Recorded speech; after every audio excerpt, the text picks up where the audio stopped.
In today's U.S. legal system, the Supreme Court is the ultimate arbiter of constitutional meaning. Does the Constitution permit race-conscious admissions in higher education?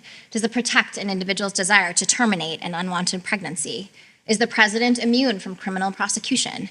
These are among the biggest constitutional questions the court has recently answered, all in ways that changed previous understandings. But did the court have to answer any of the questions I just mentioned? The surprising answer is no. There are very few cases that the court is legally required to consider. Most of the 60 or so cases that it hears every term are there because the court chose them from a vast pool of petitions for certiorari.